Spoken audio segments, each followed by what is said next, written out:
ನಿಮ್ಮ ತಂಗಿ ತಮ್ಮ 8 ಗಂಟೆಗೆ ಹೇಳ್ತಾರೆ. ಅವರು ರ್ಯಾಂಕ್ ಸ್ಟೂಡೆಂಟ್ಸ್ ಆಂಟಿ. ರಾತ್ರಿ 1 ಗಂಟೆಯವರೆಗೆ ಹಾರ್ಡ್ ಸ್ಟಡಿ ಮಾಡ್ತಾರೆ ಎಂದ. ಸರಿ, ಅವರು ಓದಿಗಾಗಿ 1 ಗಂಟೆಯವರೆಗೆ ಎದ್ದಿರ್ತಾರೆ. 8ಕ್ಕೆ ಹೇಳೋದು ಸರಿ. ಆದರೆ ವಸಂತಳಿಗೆ 2 ಗಂಟೆಯವರೆಗೆ ನೀವು ನಿದ್ದೆ ಮಾಡಲಿಕ್ಕೆ ಬಿಡಲ್ಲ. ನಿಮ್ಮ ಉತ್ಸಾಹ ನಿಮ್ಮದು. ನೀವು ಹೊಸದಾಗಿ ಮದುವೆಯಾದವರು, ಅದಕ್ಕೆ ನಾನು ಅನ್ನಲ್ಲ. ಆದರೆ ದೈಹಿಕವಾಗಿ ಮಾನಸಿಕವಾಗಿ ಅವಳು ಬಳಲಿರ್ತಾಳೆ. ಅಷ್ಟು ಬಳಲಿ ಬೆಂಡಾದ ಹುಡುಗಿ 6 ಗಂಟೆಗೆ ಎದ್ದು ಬೀದಿ ಬಾಗಿಲು ಗೂಡಿಸಿ ರಂಗೋಲಿ ಹಾಕಲಿ ಅಂತ ಬಯಸುವುದು ತಪ್ಪಲ್ವಾ? ಅಂಥ ಕೆಲಸಗಾತಿ ಬೇಕು ಅಂತ ಆಸೆ ಇದ್ದರೆ ಹಳ್ಳಿ ಹುಡುಗಿನ ನೋಡಿ ಮದುವೆ ಆಗಬೇಕಿತ್ತು. ಪಂಚಾಂಗ ನೋಡಿ ತಿಂಗಳಿಗೆ 2 ದಿನ ಬೆಡ್ರೂಮ್ಗೆ ಕರೆಸ್ಕೋಬೇಕು. ಹಳೆಯ ಕಾಲದವರು ಹಾಗೆ ಮಾಡೋರಂತೆ. ನಿಮಗೆ ಎಂಜಾಯ್ ಮಾಡಲಿಕ್ಕೆ ಹೆಂಡತಿ ಬೇಕು, ನಿಮ್ಮ ಮನೆಯವರಿಗೆ ದುಡಿಯಲಿಕ್ಕೆ ಸೊಸೆ ಬೇಕು ಅಂದರೆ ನಮ್ಮ ಹುಡುಗಿ ಬಿಟ್ಟು ಬಿದ್ದಿಲ್ಲ. ಈಗಿನ ಕಾಲದಲ್ಲಿಯೂ ಅವಿಭಕ್ತ ಕುಟುಂಬದಲ್ಲಿ ತೊಳಲಾಡ್ತಾ ಇರೋ ಕೆಲವು ಹುಡುಗಿಯರನ್ನು ನಾನು ನೋಡಿದ್ದೀನಿ. ನಮ್ಮ ಪಕ್ಕದ ಮನೆಯಲ್ಲಿ ಒಂದು ಹೆಣ್ಣು ಇದ್ದಾಳೆ. 10 ವರ್ಷದಿಂದ ಅವಳ ತೊಳಲಾಟ ನೋಡಿ ನೊಂದಿದ್ದೀನಿ. ಇಡೀ ಮನೆಯವರು ಒಂದಾಗಿ ಕಾಡಿಸ್ತಾರೆ. ವಧು ದಹನ ಒಂದು ಮಾಡಿಲ್ಲ ಈ ಜನ. ಆದರೆ ಆ ಹುಡುಗಿಗೆ ತವರಿನ ಬಲವಿಲ್ಲ, ಸಹಿಸ್ತಾಳೆ. ತಂದೆಗೆ ಕಾಗದ ಬರೆದರೂ ನೀನು ಗಂಡ ಬಿಟ್ಟ ಹೆಣ್ಣಾಗಿ ಇಲ್ಲಿ ಬಂದು ಕೂತರೆ ಅವರೆಲ್ಲರ ಭವಿಷ್ಯ ಏನು ಅಂತ ಕಾಗದ ಬರೀತಾನೆ. ಆದರೆ ನಮ್ಮ ವಸಂತನಿಗೆ ಅಂಥ ಗತಿ ಬಂದಿಲ್ಲ. ಈ ಕ್ಷಣ ಅವರ ಮೇಡಮ್ ಉದ್ಯೋಗ ಕೊಡಲಿಕ್ಕೆ ಸಿದ್ಧರಾಗಿದ್ದಾರೆ. ಅವರಪ್ಪ ಇಟ್ಟ 1 ಲಕ್ಷ ಬಡ್ಡಿ ಬರುತ್ತೆ. ಈ ಮನೆಯಲ್ಲಿ ಅವಳಿಗೆ ಅನ್ನ ಇದೆ. ಅಷ್ಟೆಲ್ಲ ದೊಡ್ಡ ಮಾತು ಬೇಡ ಆಂಟಿ. ನಮ್ಮ ಮನೆಯವರೆಲ್ಲ ಪರಮ ಸಜ್ಜನರು, ಯಾರೂ ಇವಳನ್ನು ಕಾಡಿಸೋರಿಲ್ಲ. ಅಮ್ಮ ತುಂಬ ಕೆಲಸ ಮಾಡಿ ಬಳಲಿರುತ್ತಾರೆ. ಈಗ ಅಪ್ಪನೇ ಎಲ್ಲಕ್ಕೂ ಕೆಲಸದವರು ನಡೆಸಿದ್ದಾರೆ. ಒಂದು ಅಟ್ಯಾಚ್ಡ್ ಬಾತ್ರೂಮ್ ನಮ್ಮ ಕೋಣೆಗೆ ಹೊಂದಿಸಿ ಕಟ್ಟಿಸಿ ಕೊಡುತ್ತಿದ್ದಾರೆ ಎಂದ. ನಮ್ಮ ತಂದೆ ತಿಳುವಳಿಕಸ್ತರಪ್ಪ. ಆವಾಗ ನಮ್ಮನೆಗೆ ಬಂದಾಗ ಸೊಸೆ ಎಂದರೆ ತಮ್ಮನೆಯ ನಿಧಿ, ತಮ್ಮ ಮನೆತನದ ವಂಶ ಬೆಳೆಯಲಿಕ್ಕೆ ಬಂದ ವಂಶೋದ್ಧಾರಕ್ಕೆ ಅಂತ ಮಾತಾಡಿದರು. ಆದರೆ ನೀವು ಎಷ್ಟು ವಿದ್ಯಾವಂತರಾದರೂ ಸ್ವಂತ ಬುದ್ಧಿ ಇಲ್ಲ, ಸ್ವತಂತ್ರ ವ್ಯಕ್ತಿತ್ವ ಇಲ್ಲ. 10,000ದವರೆಗೆ ಸಂಬಳ ಬಂದರೂ ಅವಳಿಗೆ 300 ರೂಪಾಯಿ ಪಾಕೆಟ್ ಮನಿ ಕೊಟ್ಟಿದ್ದೀರಿ. ದನ ಕರು ಕಟ್ಟಿದರೂ ಹುಲ್ಲು ಹಾಕ್ತಾರೆ. ಹೆಣ್ಣು ಅಂದರೆ ಏನು ತಿಳಿದುಕೊಂಡಿದ್ದೀರಿ ನೀವು? ಪ್ರೀತಿ ಮಾಡುವಾಗ ಹುಡುಗಿಯ ಹಿಂದೆ ಮುಂದೆ ಸುಳಿದಾಡಿ ಮರುಳು ಮಾಡುತ್ತೀರಿ. ನಾವು ಗೊತ್ತು ಮಾಡಿದ ವರ ಕ್ಯಾನ್ಸಲ್ ಮಾಡಿ ನಿಮಗೆ ಮಾಡಿಕೊಟ್ಟಿವಿ. ಅವಳ ಹಠ ಹಾಗಿತ್ತು. ಆದರೆ ಈಗ ನಿಮಗೆ ಒಮ್ಮೆಲೆ ತಂಗಿ ತಾಯಿ ತಂದೆ ಹೆಚ್ಚಾದರು. ಅಜ್ಜಿ ಬೇರೆ ಕೊಸರಿಗೆ ಎಂದಳು. ಅವನಿಗೆ ಮೈ ಉರಿಯುತ್ತಿತ್ತು. ಆದರೆ ಸಭ್ಯತೆಗೆ ಕೂತಿದ್ದ. ಹೋಗಿ ಕೋಣಲಿದ್ದಾಳೆ, ಹೋಗಿ ಏನು ಸಮಾಧಾನ ಮಾಡುತ್ತೀರೋ ಮಾಡಿ, ಕರ್ಕೊಂಡು ಹೋಗಿ. ನಮಗೇನು ಗಂಡ ಹೆಂಡತಿ ನಡುವೆ ಹುಳಿ ಹಿಂಡಬೇಕು ಅಂತ ಇಲ್ಲ. ಗಂಡ ಹೆಂಡತಿ ಸಂಬಂಧ ಜೀವನದಲ್ಲಿ ಬಹು ದೊಡ್ಡದು. ಅದಕ್ಕೆ ಮಿಗಿಲಾದ ಇನ್ಯಾವ ಸಂಬಂಧವೂ ಇಲ್ಲ. ತಂದೆ ತಾಯಿ ಅಕ್ಕ ತಂಗಿ ಅಣ್ಣ ತಮ್ಮ ಎಲ್ಲ ಆಮೇಲೆ ಬರುವ ಸಂಬಂಧಗಳು ಎಂದು ಧರ್ಮಬೋಧೆ ಮಾಡಿದಳು. ಕೋಣೆಗೆ ಹೋಗಿ ಮುನಿದ ಮಡದಿಯನ್ನು ಸಮಾಧಾನ ಪಡಿಸುವುದು ಅವನ ಪಾಲಿಗೆ ಒಂದು ಯಜ್ಞವಾಯಿತು. ನನಗೂ ಹಲವು ಆಸೆ ಆಕಾಂಕ್ಷೆಗಳು ಇರುತ್ತೆ. ಬರೀ ನೀವು ತಂಗಿ ತಮ್ಮ ಅಂತ ಕೂತರೆ ಹೇಗೆ? ತಿಂಗಳಿಗೆ 2,000 ರೂಪಾಯಿಗಳಾದರೂ ಪಾಕೆಟ್ ಮನಿ ಕೊಡಬೇಕು. ನಾನು ಹೊರಗೆ ಗುಂಪಿನಲ್ಲಿ ಬಂದು ಊಟ ತಿಂಡಿ ಮಾಡಲ್ಲ. ನಿಮ್ಮ ತಮ್ಮ ತಂಗಿ ಕಣ್ಣಲ್ಲೇ ಆಡಿಕೋತಾರೆ. ನನ್ನ ರೂಮಲ್ಲಿ ನಾನು ಊಟ ಮಾಡ್ತೀನಿ ಎಂದಳು. 3 ದಿನಗಳ ಅಗಲಿಕೆಯ ವಿರಹದಿಂದ ಉನ್ಮತ್ತನಾಗಿದ್ದ ಚಂದ್ರು ಅವಳ ಎಲ್ಲ ಬೇಡಿಕೆಗೆ ಒಪ್ಪಿದ. 2ನೇ ಸಲ ಬಂದಾಗ ಅವಳ ಎಲ್ಲ ಬೇಡಿಕೆ ಈಡೇರಿತ್ತು. ಚಂದ್ರು ಕೊಂಚ ಸಂಕೋಚದಿಂದಲೇ ಊಟದ ಬಗ್ಗೆ ಅವಳ ಬೇಡಿಕೆ ಹೇಳಿದ. ಪಾರ್ವತಮ್ಮ ನಿರ್ವಿಕಾರವಾಗಿ, ಬೇಕಾದರೆ ನಿಮ್ಮಿಬ್ಬರಿಗೆ ಊಟ ರೂಮಿಗೆ ಕಳಿಸ್ತೀನಪ್ಪ ಎಂದರು. ಬೇಡಮ್ಮ, ನನಗೆ ತಂದೆ ಅಜ್ಜ ತಂಗಿ ತಮ್ಮಂದಿರ ಗುಂಪೆ ಇರಬೇಕು. ಅವಳ ಹಠ ಅವಳಿಗಿರಲಿ. ಅವಳ ಅತ್ತಿಗೆಯಿಂದ ಪ್ರೇರೇಪಿತಳಾಗಿ ಅವಳು ಹೀಗೆ ಮಾಡ್ತಾಳೆ ಅನಿಸುತ್ತೆ. ಜಾಸ್ತಿ ಅಲ್ಲಿ ಹೋಗದೆ 1 ವರ್ಷ ಇಲ್ಲಿದ್ದರೆ ನಮ್ಮ ಮನೆಯ ಪ್ರೀತಿ ಪ್ರೇಮ ಒಗ್ಗಟ್ಟು ಅವಳಿಗೆ ಅಭ್ಯಾಸ ಆಗಬಹುದು ಎಂದ. ಚಂದ್ರವೇ ಊಟ ತಿಂಡಿ ಎಲ್ಲ ಕೋಣೆಗೆ ತಂದಿಡುತ್ತಿದ್ದ. ತಿಂದ ತಟ್ಟೆ ಲೋಟ ಬಟ್ಟಲು ಹಾಯಾಗಿ ಬಚ್ಚಲು ಮನೆಗೆ ಎಸೆಯುತ್ತಿದ್ದಳು. ಕೆಲಸದವಳು ಬಂದಾಗ ಅದೆಲ್ಲ ಎತ್ತಿಕೊಂಡು ಹೋಗಿ ತೊಳೆಯುತ್ತಿದ್ದಳು. ಸೊಸೆಗೆ ಹೊಂದಿಕೆಯೇ ಇಲ್ಲ, ಕೋಣೆ ಬಿಟ್ಟು ಬರಲ್ಲ, ಪೂಜೆ ಪುನಸ್ಕಾರ ಯಾವುದರಲ್ಲಿಯೂ ನಂಬಿಕೆ ಇಲ್ಲ ಎಂದು ಪಾರ್ವತಮ್ಮನಿಗೆ ವ್ಯಥೆ ಆಗುತ್ತಿತ್ತು. ಚಂದ್ರವಿನಿಂದ 2,000 ರೂಪಾಯಿ ಪಡೆಯಲಾರಂಭಿಸಿದ ಮೇಲೆ ಕೆಲವು ಹೊಸ ಹೊಸ ಹವ್ಯಾಸಗಳು ಪ್ರಾರಂಭವಾಯಿತು. ಆಗಾಗ ಮದುವೆಗೆ ಫೋನ್ ಮಾಡುವುದು, ಅವರು ಬಂದಾಗ ತಿಂಡಿ ಹರಟೆ ಶಾಪಿಂಗ್ ಎಂದು ಹೋಗಿ ಬೇಕಾದಷ್ಟು ತರುವಳು. ಆಗಾಗ ಮೈಥಿಲಿ ಬಂದು, ಸದ್ಯ ಹುಡುಗಿ ಅತ್ತೆ ಮನೆಗೆ ಹೊಂದಿಕೊಂಡಳಲ್ಲಮ್ಮ, ಅವಳು ನೊಂದುಕೊಂಡು ತವರಿಗೆ ಬಂದು 3 ದಿನ ತಿಂಡಿ ಊಟ ಬಿಟ್ಟು ಮಲಗಿಬಿಟ್ಟರೆ ನನಗೆ ಕರುಳು ಕಿವುಚಿದ ಹಾಗಾಗ್ತಿತ್ತು ಎಂದು ರಾಗರಾಗವಾಗಿ ಬಣ್ಣಿಸುವಳು. ಸಾತ್ವಿಕರಾದ ಪಾರ್ವತಮ್ಮ ಉಸಿರೆತ್ತುತ್ತಿರಲಿಲ್ಲ. ಅತ್ತೆ, ನಾಳೆ ನನ್ನ 4 ಫ್ರೆಂಡ್ಸ್ ಬರ್ತಾರೆ, ಏನಾದರೂ ಸಿಹಿ ಖಾರ ಮಾಡಲಿ, ಪಾಲಮ್ಮನಿಗೆ ಹೇಳಿ ಬಾಳೆಹಣ್ಣು ತರಿಸಿ ಎಂದು ಹೇಳುವಳು. ತಿಂಡಿ ತೀರ್ಥ ತಂದಿಡುವ ಕೆಲಸ ರಂಜಿತಳದು. ಯಾರೂ ಅವಳಿಗೆ ಪ್ರತಿ ಹೇಳುತ್ತಿರಲಿಲ್ಲ. ಆದರೆ ಇಷ್ಟೆಲ್ಲ ಸುಖ ಸಂತೋಷದ ನಡುವೆ ಅತೃಪ್ತಿ ಅವಳಲ್ಲಿ ಹೆಡೆ ಆಡುತ್ತಿತ್ತು. ಚಂದ್ರು ಬರೀ ತನ್ನ ರೂಪಾರಾಧಕ. ಅವನ ನಿಜವಾದ ಪ್ರೀತಿಯೆಲ್ಲ ಈ ತಂದೆ ತಾಯಿ ತಂಗಿ ಅಜ್ಜ ಅಜ್ಜಿಯರ ಮೇಲೆ. ಅವನ 10,000 ಸಂಬಳದಲ್ಲಿ ಕೇವಲ 2,000 ನನ್ನದು. ಉಳಿದದ್ದೆಲ್ಲ ಅವರು ಲೂಟಿ ಹೊಡೆಯುತ್ತಾರೆ. ಆ ಚುಮ್ಮಿ ಬೇರೆ ಬಾಣಂತನಕ್ಕೆ ಬರುತ್ತಾಳಂತೆ. ಗ್ರ್ಯಾಂಡಾಗಿ ಸೀಮಂತ ಮಾಡೋಣಮ್ಮ, ಖರ್ಚಿಗೇನು ನೀನು ಚಿಂತಿಸಬೇಡ ಎನ್ನುತ್ತಿದ್ದ ತನ್ನ ಪತಿರಾಯ. ನನ್ನ ಪಟ್ಟಿ ಬಳೆ ಮುರಿಸಿ ಅವಳಿಗೆ ಮೆಣಸಿನ ಬಳೆ ಮಾಡಿಸೋಣಪ್ಪ ಎಂದರು ಪಾರ್ವತಮ್ಮ. ಬೇಡಮ್ಮ, ನಿನ್ನ ಬಳಿ ಏಕೆ ಮಾಡಿಸಬೇಕು? 4 ತೊಲದ್ದು ಮೆಣಸಿನ ಬಳೆ ನಾನು ಮಾಡಿಸ್ತೀನಿ ಎಂದ.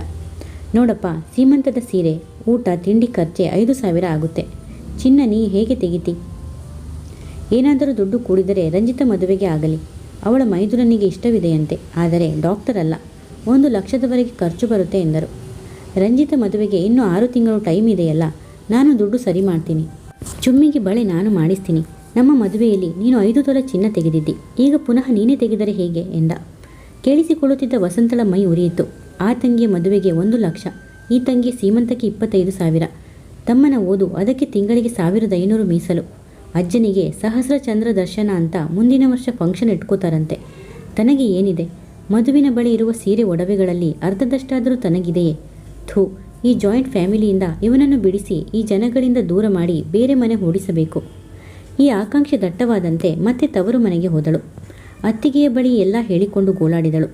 ಅವರನ್ನು ಬಗ್ಗಿಸಲಿಕ್ಕೆ ನೀನೇ ಸರಿ ಅತ್ತಿಗೆ, ನನ್ನೊಬ್ಬಳಿಗೆ ಅವರು ಬಗ್ಗಲ್ಲ ಎಂದಳು. ಮೈಥಿಲಿಗೆ ಒಳಗೊಳಗೆ ಬಹಳ ಸಂತೋಷವಾಯಿತು. ಇಲ್ಲಿ ಸೊಗಸಾದ ಒಂದು ಮನೆ ಇದೆ ಕಣೆ ವಸಂತ, ನಿನ್ನ ಗಂಡನ ಅಂತಸ್ತಿಗೆ ತಕ್ಕಂತೆ. ಕಾಂಪೌಂಡ್ ಪುಟ್ಟದು, ಒಳಗೆ ಬಂದರೆ ವರಾಂಡದಲ್ಲಿ ಒಂದು ಕೋಣೆ, ಅದು ನನಗೆ ನನ್ನ ಮಕ್ಕಳಿಗಾಗುತ್ತೆ. ಒಳಗೆ ಹಜಾರ, ಒಂದು ಬೆಡ್ರೂಮ್ ಇದೆ.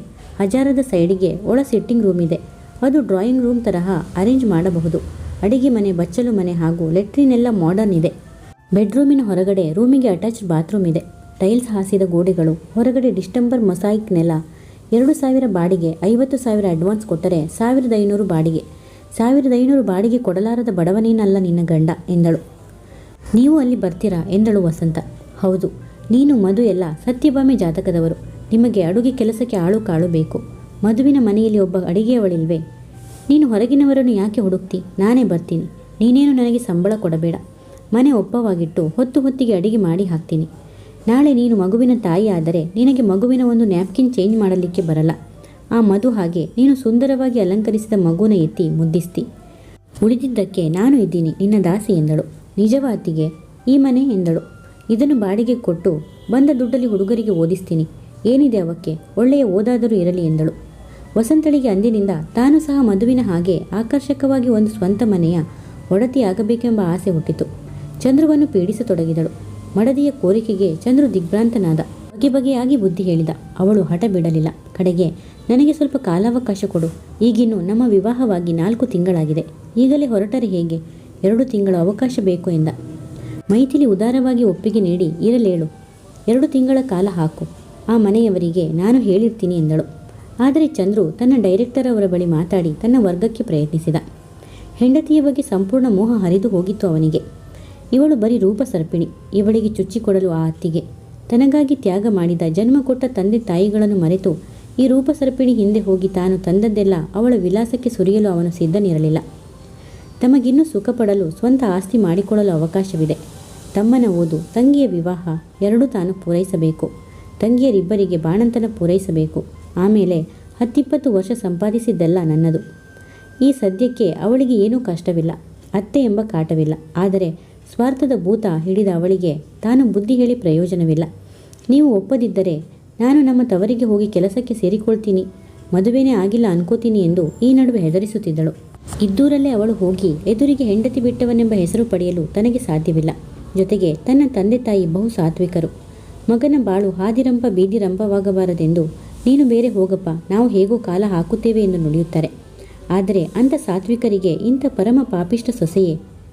ಇವಳ ಮಾತಿಗೆ ಮರುಳಾಗಿ ತಾನು ಬೇರೆ ಮನೆ ಮಾಡಿದರೆ ತಾನು ಸಂಪಾದಿಸಿದ್ದೆಲ್ಲ ಇವಳ ದೂಪರ ದುಂಡಿಗೆ ಹೋಗುತ್ತೆ. ಈಗ ತಿಂಗಳಿಗೆ 2,000 ಕೊಡುತ್ತೇನೆ, ಎಲ್ಲ ಹಾಳು ಮಾಡುತ್ತಾಳೆ. ಚಿನ್ನ ಬಣ್ಣ ಸೇವಿಂಗ್ಸ್ ಯಾವುದೂ ಇಲ್ಲ. ಹಾಳು ಮೂಳು ಶಾಪಿಂಗ್ ಅಂತೆ. ಅವರತ್ತಿಗೆ ತಂದೆ ತಾಯಿ ಆ ಮನೆಗೆ ಬರಲು ಸಹ ಹೆದರುತ್ತಾರೆ. ಇವರಿಗೆ ಸರಿಯಾಗಿ ಬುದ್ಧಿ ಕಲಿಸಬೇಕು ಎಂದು ಯೋಚಿಸುತ್ತಿತ್ತು ಅವನ ಮನಸ್ಸು. ಆ ದಿನ ಚಂದ್ರನ ಮಂಚದ ಕೆಳಗೆ ಒಂದು ಚಾಪೆ ಹಾಸಿಕೊಂಡು ಮಲಗಿದಳು. ಈ ಸಲ ಸಂಬಳ ತಗೊಂಡು ಸೀದಾ ಜಯನಗರಕ್ಕೆ ಬಂದರೆ ಮನೆಗೆ ಬೇಕಾದ ಪಾತ್ರೆ ಪಗಡೆ ತಗೋಬೇಕು. ಇಲ್ಲಿ ತಾಯಿ ತಂಗಿ ತಮ್ಮ ಅಂತ ಹಂಚಿದರೆ ನಾನು ಸುಮ್ಮನೆ ಇರಲ್ಲ. ಇನ್ನು 8 ದಿನ ಇದೆ ನೋಡಿ ಸಂಬಳಕ್ಕೆ. ಹೊಸ ಮನೆಗೆ ಹೋಗಿ ಆ ದಿನ ಅಡ್ವಾನ್ಸ್ ಕೊಟ್ಟು ಮುಖ್ಯ ಸಾಮಾನುಗಳನ್ನೆಲ್ಲ ಕೊಂಡ್ಕೋಬೇಕು. ನಿಮ್ಮ ತಂದೆ ತಾಯಿಗೆ 1,000 ರೂಪಾಯಿ ಕೊಟ್ಟು ನಿಜ ವಿಷಯ ತಿಳಿಸಿಬಿಡಿ. ಇನ್ನು ಮೇಲೆ ನನ್ನ ಕೈಲಿ ಆಗೋದೇ ಇಷ್ಟು ಅಂತ ಹೇಳಿಬಿಡಿ. ಅವಳಿಗೆ ಜಾಯಿಂಟ್ ಫ್ಯಾಮಿಲಿ ಇಷ್ಟ ಇಲ್ಲ, ಬುದ್ಧಿ ಹೇಳಿದೆ ಕೇಳಲಿಲ್ಲ ಅಂತ ನನ್ನ ಮೇಲೆ ಹಾಕಿಬಿಡಿ. ಬೈಕೊಂಡ್ರೆ ನನ್ನ ಬೈಕೋತಾರೆ ನಿಮ್ಮ ಜನ. ಹೇಗಿದ್ದರೂ ನಾನು ಅವರಿಗೆ ಪ್ರಿಯಳಾಗಿಲ್ಲ ಎಂದಳು. ಆನಂತರ ಅವನ ಕಡೆ ತಿರುಗಿ, 8 ದಿನ ನನ್ನಿಂದ ದೂರ ಇದ್ದರೆ ನಿಮ್ಮ ಮನಸ್ಸು ವಿಚಲಿತವಾಗುವುದು. ಆದ್ದರಿಂದ 8 ದಿನ ನಾನು ಚಾಪೆ ಮೇಲೆ ಮಲಗ್ತೀನಿ. ಒಂದು ವೇಳೆ ಅವತ್ತು ನೀವು ಸಂಬಳ ತಗೊಂಡು ಬಂದು ನನಗೆ 2,000 ಪಾಕೆಟ್ ಮನಿ ಕೊಟ್ಟು ಇದೇ ಮನೇಲಿ ಇರು, ನಿಂಗೇನು ಕಷ್ಟ ಇರಲಿ, ಹೀಗೆ ಗೀತೋಪದೇಶ ಪ್ರಾರಂಭಿಸಿದರೆ ನಾನು ನಮ್ಮ ತವರು ಮನೆಗೆ ಹೋಗಿ ಕೆಲಸಕ್ಕೆ ಸೇರ್ಕೋತೀನಿ ಎಂದು ಖಚಿತವಾಗಿ ತನ್ನ ನಿರ್ಧಾರ ಹೇಳಿಬಿಟ್ಟಿದ್ದಳು. ಯಾವಾಗಲೂ ಅವಳಿಂದ 3 ದಿನ ದೂರ ಇದ್ದರೆ ವಿರಹದಿಂದ ವಿಚಲಿತನಾಗಿ ಅವಳಿಗೆ ಶರಣು ಬರುತ್ತಿದ್ದ.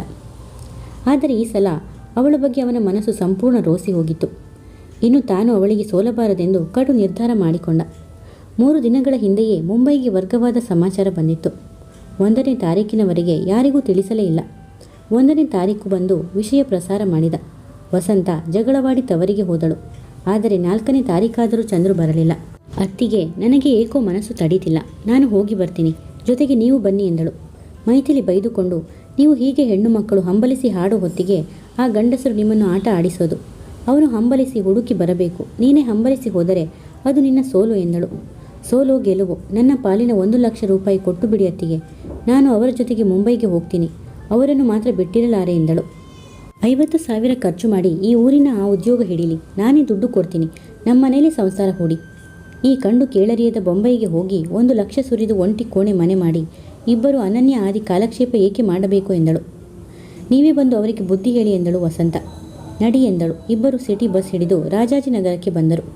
ಬಂದಾಗ 5:15 ಸ್ಕೂಟರ್ ಮನೆ ಮುಂದೆ ನಿಂತಿತ್ತು. ನಿನ್ನ ಗಂಡ ಬಂದಿದ್ದಾನೆ ಅನಿಸುತ್ತೆ ಎಂದಳು ಮೈಥಿಲಿ.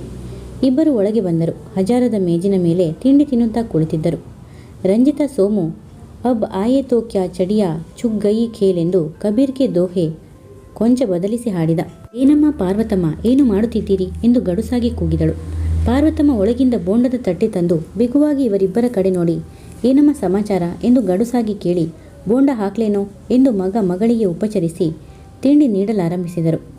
ತಮ್ಮನ್ನು ಕೂಡಲು ಸಹ ಹೇಳದೆ ಆಕೆ ಎಷ್ಟು ತಿರಸ್ಕಾರ ಮಾಡುತ್ತಿದ್ದಾರೆ ಎನಿಸಿ ಮೈಥಿಲಿ ಮೈಯೆಲ್ಲ ಉರಿಯಿತು.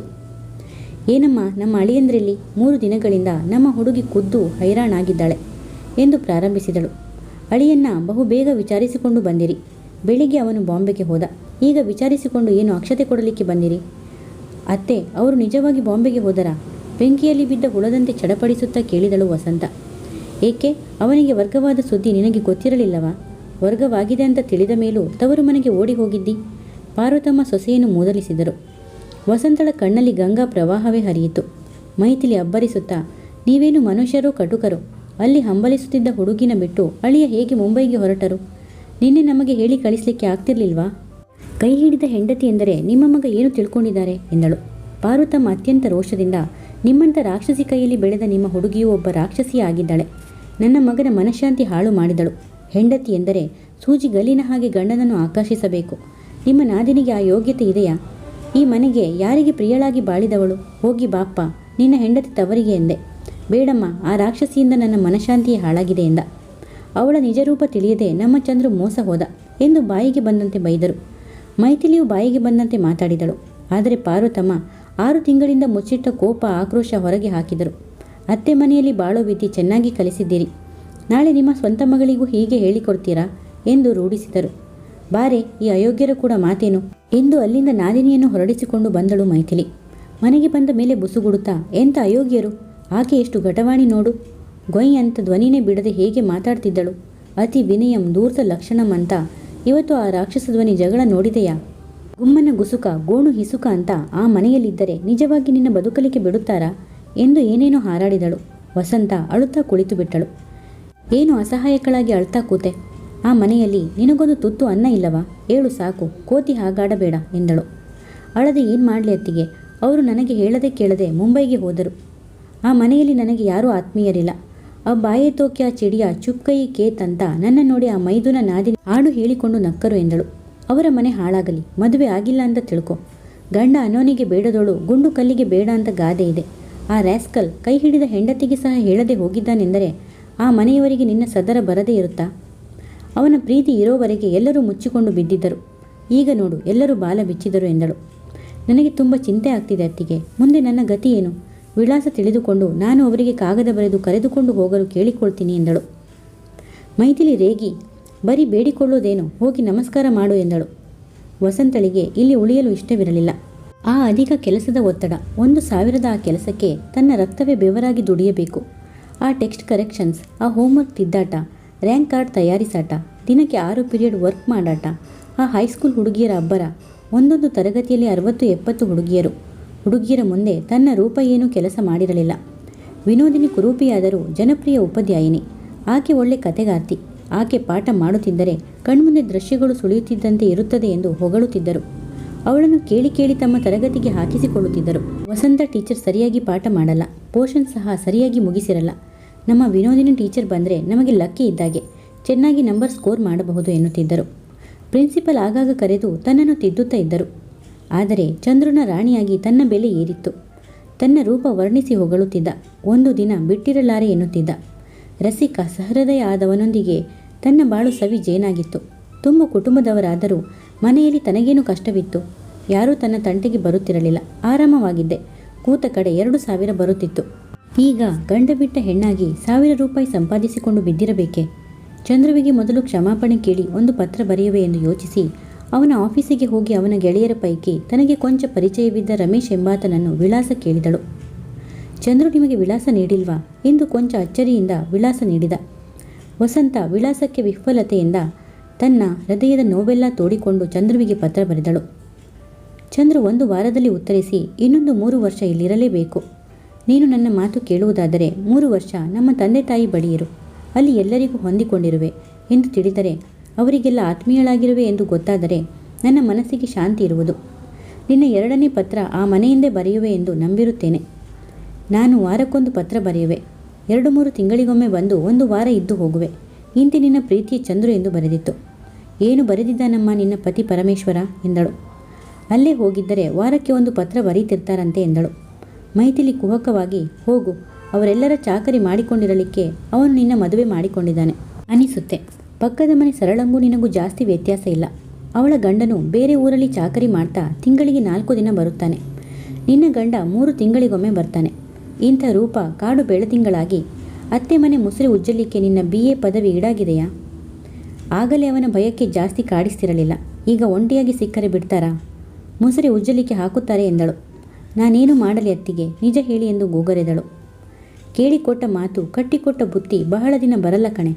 ಒಂದು 4 ದಿನ ಯೋಚನೆ ಮಾಡು. ನಿನಗೆ ಎಲ್ಲಿ ಸ್ವತಂತ್ರ ಅನಿಸುತ್ತೋ ಅಲ್ಲಿರು ಎಂದಳು. ವಸಂತ ನಿಧಾನವಾಗಿ ಯೋಚಿಸಿದಳು. ಇಲ್ಲಿ ತನಗೆ 1 ಲಕ್ಷ ರೂಪಾಯಿಗಳ ಬಲ ಇರುವುದರಿಂದ ಅತ್ತಿಗೆ ಕೂಡಿಸಿ ಮಾಡಿ ಹಾಕ್ತಾಳೆ. ಆ ಹಣದ ಬಡ್ಡಿ ಅತ್ತಿಗೆ ಉಪಯೋಗಿಸಿಕೊಳ್ಳುವವರೆಗೂ ತನಗೆ ಈ ಮನೆಯಲ್ಲಿ ಸ್ಥಾನ. ನಾನು ತೆಗೆದುಕೊಂಡು ಬಿಟ್ಟರೆ ನಮ್ಮ ಬದುಕು ನಮಗೆ ದುರ್ಭರವಾಗುತ್ತದೆ. ನಿನಗೆ ತವರು ಮನೆ ಅಂತ ಬಂದರೆ 1 ಲೋಟ ಕಾಫಿ ಸಹ ಸಿಕ್ಕಲ್ಲ ಎಂದು ಹೇಳಿಬಿಟ್ಟಿದ್ದಳು. ಈಗ 6 ತಿಂಗಳಿಂದ ಅತ್ತಿಗೆಯನ್ನು ನಾನು ತುಂಬ ಅವಲಂಬಿಸಿದ್ದೇನೆ. ಆ ಹಣ ಬಿಚ್ಚದಂತೆ ಹೇಗೋ ವಿವಾಹ ಮಾಡಿದಳು. ತಂದೆ ತಾಯಿಗಳ ಕೈಗೂಸಾಗಿದ್ದ ಚಂದ್ರುವನ್ನು ಹೆಜ್ಜೆ ಹದಕ್ಕೆ ತಂದು ಆ ಮನೆಯಲ್ಲಿ ತನಗೆ ಅನೇಕ ಅನುಕೂಲ ಮಾಡಿಕೊಟ್ಟಿದ್ದಳು. ಇಲ್ಲದಿದ್ದರೆ ತಾನು ನಿಜವಾಗಿ ಅಲ್ಲಿ ಸುಖವಾಗಿರಲು ಸಾಧ್ಯವಿತ್ತೆ. ತಿಂಗಳಿಗೆ 2,000 ಪಾಕೆಟ್ ಮನಿ ಕೊಡಲು ಚಂದ್ರುವನ್ನು ಹದಗೊಳಿಸಿದ್ದು ಅತ್ತಿಗೆಯೇ. ಬರೀ ತಾನೊಬ್ಬಳೇ ಹೋರಾಡಲಾಗುತ್ತಿರಲಿಲ್ಲ. ಸಾಧು ಹಸುವಿನಂತಿದ್ದ ಪಾರ್ವತಮ್ಮ ಮೊನ್ನೆ ರಾಕ್ಷಸಿಯ ಹಾಗೆ ಜಗಳವಾಡಿದರು. ಅತ್ತೆ ಮನೆಯಲ್ಲಿ ಬಾಳುವ ರೀತಿಯೇ ಎಂದು ತೋರಿಸಿದರು. ಈಗ ತಾನು ಸೋತು ಹೋದರೆ ಆ ಮನೆಯ ಜನವೆಲ್ಲ ಒಂದಾಗಿ ಒಂಟಿಯಾಗಿ ತನ್ನನ್ನು ಕಾಡಿಸುತ್ತಾರೆ. ಇಲ್ಲೇ ಇದ್ದರೆ ವಾಸಿ, ಹೇಗಿದ್ದರೂ ಒಂಟಿತನಹದ ವಿರಹ ಎಂದ ಮೇಲೆ ಇಲ್ಲೇ ಬಾಳೋಣ ಎಂದುಕೊಂಡಳು. ಆ ಸಂಜೆಯೇ ರಮೇಶ ಹಾಜರಾದ. ರಮೇಶ ಚಂದ್ರುವಿನ ಆತ್ಮೀಯ ಗೆಳೆಯನೇನಲ್ಲ, ಬರೀ ಸಹೋದ್ಯೋಗಿಗಳಷ್ಟೇ. ಚಂದ್ರುವಿಗಿಂತ 6 ವರ್ಷ ದೊಡ್ಡವನಾದ ರಮೇಶ 32ರ ತರುಣ. ಕಡು ಬಡತನದಲ್ಲಿ ಬೆಳೆದ ಆತ ಶ್ರೀಮಂತನಾದ ಸೋದರ ಮಾವನ ಆಶ್ರಯಕ್ಕೆ ಬಂದ ಮೇಲೆ CA AMIE ಮಾಡಿಕೊಂಡು ಈ ಕಂಪನಿಯಲ್ಲಿ ಕೆಲಸಕ್ಕೆ ಸೇರಿ ಸೋದರ ಮಾವನ ಒಬ್ಬಳೆ ಮಗಳನ್ನು ವಿವಾಹವಾಗಿ ಅವರ 20 ಲಕ್ಷ ಆಸ್ತಿಗೆ ವಾರಸುದಾರನಾಗಿದ್ದ. ಮುಂದುವರಿಯುವುದು. ಹೆಚ್ಚಿನ ವಿಡಿಯೋಗಳಿಗಾಗಿ ಪ್ಲೀಸ್ ಸಬ್ಸ್ಕ್ರೈಬ್ ಮಾಡಿ, ಲೈಕ್ ಮಾಡಿ, ಶೇರ್ ಮಾಡಿ, ಕಮೆಂಟ್ಸ್ ಮಾಡಿ ಮತ್ತು ಬೆಲ್ ಐಕಾನ್ ಕ್ಲಿಕ್ ಮಾಡಿ. ಕಥೆಯ ಎಲ್ಲ ಭಾಗಗಳಿಗಾಗಿ ಪ್ಲೇ ಲಿಸ್ಟ್ ಚೆಕ್ ಮಾಡಿ.